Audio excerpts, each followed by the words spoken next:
Hi everyone, in today's video I'm going to be sharing an easy, cheesy beef and potato bake. We're gonna get started. Let's go over to the stove so I can show you what we're doing first. I'm gonna turn the stove on to like a medium-ish. I'm gonna add a little drizzle of olive oil, not too much because the beef is gonna let out some oil. So this is just about 1/4 of an onion, but like whatever you want. I'm just gonna let this get a little bit soft. I cut my onion pretty tiny because that's how I like it. Now I'm gonna add in the ground beef.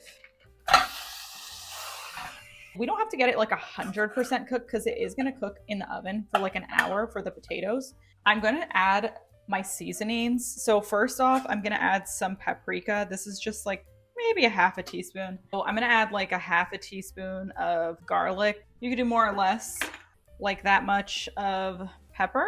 I always actually like to measure salt. That's the one thing I measure. Every step is gonna be salted. So I'm gonna do about a 1/2 teaspoon of salt. Measuring over the dish probably isn't what people recommend, but here we are. That was probably a little bit more because whatever missed the spoon got in.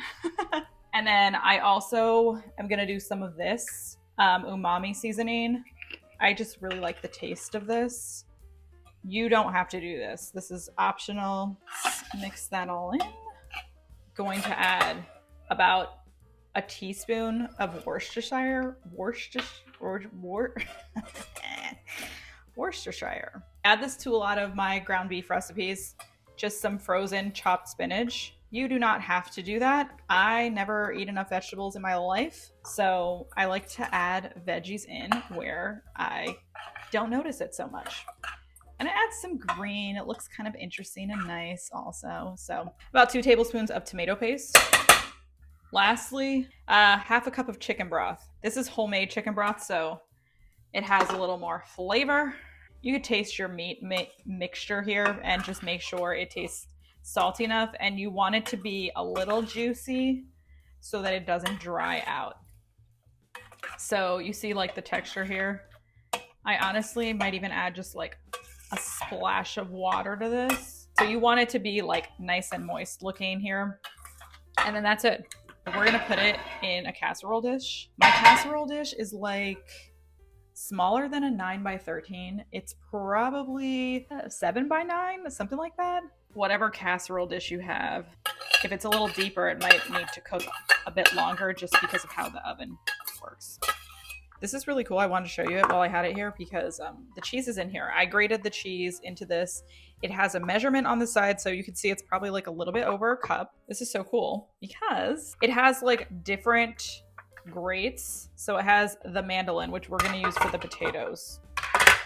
And then it has a finer shred, which you could use for like Parmesan or whatever. And then it has the guard for the mandolin. And then it's like all stores in here together, closed. Plus it has the measurement. It's super nice. I've been really getting a lot of use out of it. So I just wanted to share that with you, and I'll like link it below. Now I can do YouTube shopping links too. I had a little bit of cheddar cheese left, and then I have the cheddar and gruyere. Oh my gosh, the best cheese that Aldi sells.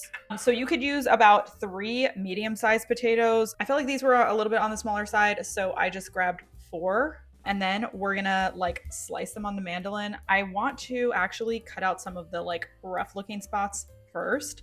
You could use this guard. I'm gonna try to use it because I'm like, it's easier to just do it with your hand because the pressure is just better. You see what I'm talking about? Let's try flipping it then. Maybe I could get it better in there. Anybody who's used a mandolin probably knows it's so easy to cut yourself. I'm going to do the rest of this off camera so that nobody freaks out as I'm getting close to cutting myself, you know?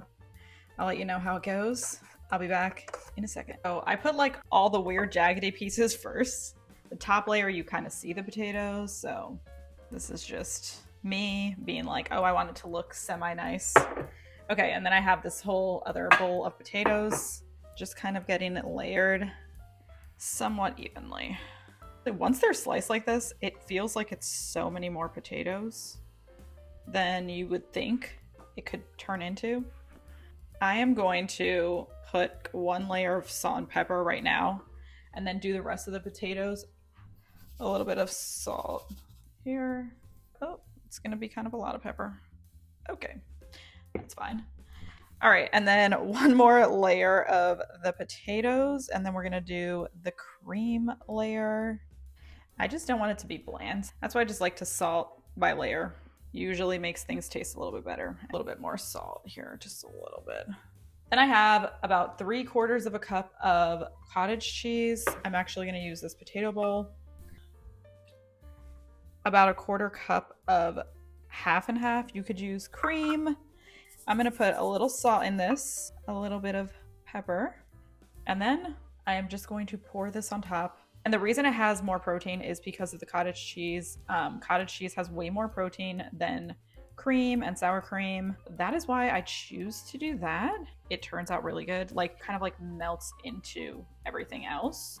We're gonna cover this with aluminum foil, bake it 350 for about an hour until the potatoes are fully cooked. Just took it out of the oven and I covered it with the cheese. It's just about a cup of grated cheese, whatever you like, but I use that cheddar and gruyere. It was in the oven for about an hour. And the potatoes are basically done cooking. I'm gonna leave it for like another 10 minutes and I'm gonna let it stand before cutting into it for maybe like another 15 minutes. So it takes a while.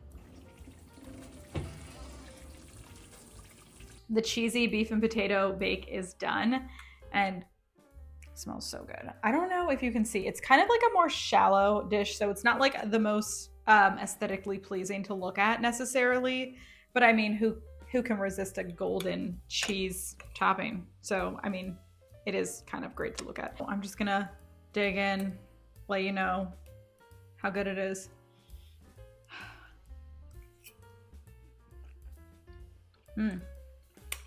That is so good. It's nice and savory. That cheese, the cheddar and gruyere cheese is so good. Very like classic American comfort food tasting, you know? Who doesn't love comfort food?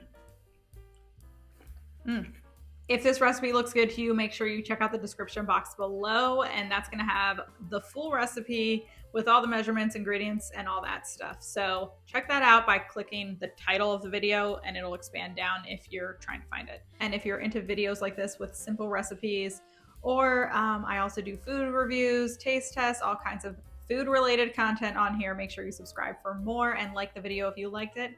And I will see you in the next video. Thank you so much for watching. Have a great day wherever you are. Sidetrack already. It's the intro, Lisette. Get to the point. Okay. My goodness, this is clunky. Let me start over. I'm gonna stop eating.